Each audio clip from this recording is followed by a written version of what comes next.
In each of the buildings in the Black Country Museum, there is a person there dressed in period costume who will tell you all about the particular building, boat or whatever. It really is fantastic. Walked into it's a very small sort of terraced house, and this young girl was sat there, again dressed in period costume, reading, and I quickly said to her, would you mind if I take your picture? And she said, yeah, no problem at all. I did ask if she could take her glasses off, and she said no, so win some, lose some, and still took the picture. When I downloaded it, I thought that looks pretty good. So let's take a look at it to start off with. If we just come up, you'll notice the way I've got this beam coming through the ceiling now. So the first things, let's just click on the crop overlay. I'm just going to click on the top. I'm going to bring it so the crop comes below that, where that green beam is there. Looking at the table, do we need this? Not really. So once again, I'm just going to bring this up. I just want to show it is a table. I think if we crop it sort of to that extent there, it's just a little bit flat. So I'm just going to get the curve of the table in and just a little bit of that sort of darker area there. Once we're happy, just double click to apply, and there it is. I also like the format that's given it. It's not quite a square format, but it looks pretty good. Right, let's zoom up. Let's come and take a look at our basic tab here. Clicking on the basic tab, and here we've got all the various settings. The white balance I'm happy with. I'm not going to touch the white balance. I think the camera has done a very good job. It was set on I forget what it was now. I think I set it on P mode or something like that. I set it on sort of auto ISO, which it ranked up to, what was it, 1600 ISO, so it is quite a noisy picture as well. We'll take a look at that a little bit later. But for now, taking a look, you can see the histogram. If I bring my cursor over, we got some little blue areas there where it's just blown in the shadow area. More sort of, yep, prominent, there it is there. Those reds are showing where it's actually blown in the highlights. So let's take a look at that. First things first though, I'm going to come down the exposure slider. Just drop it down very, very slightly to that area there. Looks pretty good. Right, now for the highlights. If we move it across to the right, you increase the amount of highlights. Moving it to the left though, look at this, absolutely fantastic. We can get the detail out of that net curtains. Yes, it was a bit of an overcast day, so I think the lighting was probably on my side with this, but still, look at the recovery we can make on that. That's bringing it right the way through. Let's take it a little bit more into that sort of area there, like it. You'll notice the way the histogram has dropped right the way down as well. Okay, let's take a look at the shadows, and with the shadows I'm actually going to bring this up because we have darkened the picture down. I don't want to sort of give too much emphasis to the background there. The emphasis with this picture I want to be on the girl and the candle itself. This is where I want the main emphasis to be. So with the shadows, yep, we're going to take them up a little bit. Well, alright, perhaps just drop it down a notch or two. That looks pretty good like that. The whites, just playing with the whites, and you can see as we move this across, you notice the histogram going over as well. Just going to take that up sort of just a relatively small amount. Same with the blacks, just give them a little bit more prominence, and I think it is quite literally just playing with the picture. As we move this across, you can see the way we can darken it down. That's giving it a bit more contrast into that sort of area there. 20 looks pretty good. Right, coming down here we have got clarity, we have got vibrance. Okay, let's take vibrance up a touch or 3. Yep, to that sort of area there. Looks, yeah, like that. Clarity, bring it up. You can see the way we can bring the detail out of the picture.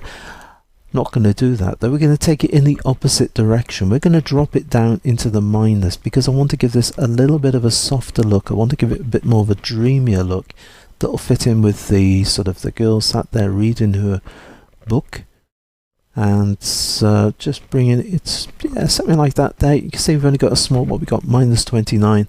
That looks pretty good. Right, next let's come down to the hue, saturation, luminance. You'll notice the way that the tabs are folding down. I'm using the solo mode. You can see it's the little sort of broken up area. If I just right click, there it is there. You can change to solo mode.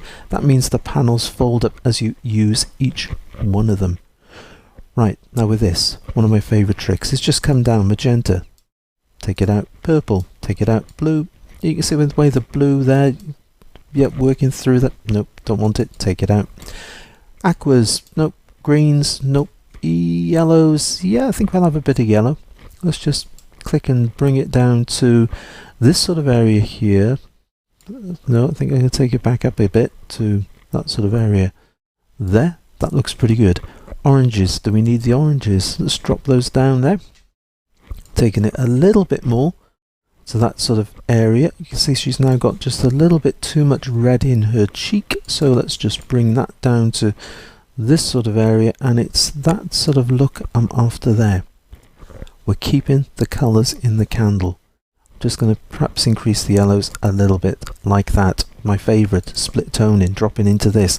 Right, we're going to come straight to the highlights. I'm going to click in the box here, and if we sort of come down to this, we can move it across, and as we move it across, you'll notice the way it's shooting over. I'm going to take it to that sort of area there, so we're in that sort of sepia tone. Now with the saturation, we're going to lift the saturation up to, and you can see it coming through with the picture, and if we move it across like this into this sort of area there, looks pretty good. You can see the toning, like it. Click OK to that. Dropping down to the shadow, repeating that same thing. We're going to click on this, but with the shadows this time I want a little bit of green, so we're going to move this across to, you can see the way that's sort of another little square box has appeared. That's our one for our highlights. So as I move this across now, he says, as I move this across now, thank you, it's decided to wake up. We're going to come into the green area, and you'll notice the tones just changing very slightly with the picture, just backing up a little bit. Saturations, I'm only going to take this up a touch or two, something like that there. You can see the difference that's making. So there's our highlights, there's our shadow area. Just going to click in the box to reduce that down. Now if we come to the balance slider, this is where we can sort of play with the tones we've put in. If we drop it down this way, you can see there's those green tones we've added, quite like that. If we bring it up this way, you can see there's the sepia tones we've added, quite like this too. But it doesn't matter, we're going to balance the two out, something into that area there, he says, looking at the picture, and keep looking across because I've clicked half the time I missed those sliders. Right, let's pop into the picture, let's take a look. You can see there is a fair bit of noise. As I said, it was taken at a very high ISO, so we're going to come to detail. No, we are not going to sharpen it, because I like to sharpen it at the finished image size. This is just in Lightroom. And what I would do then is I'd resize it in Photoshop. After I've done anything in Photoshop, that's Photoshop or Photoshop Elements, then resize it and sharpen it at the finished image size.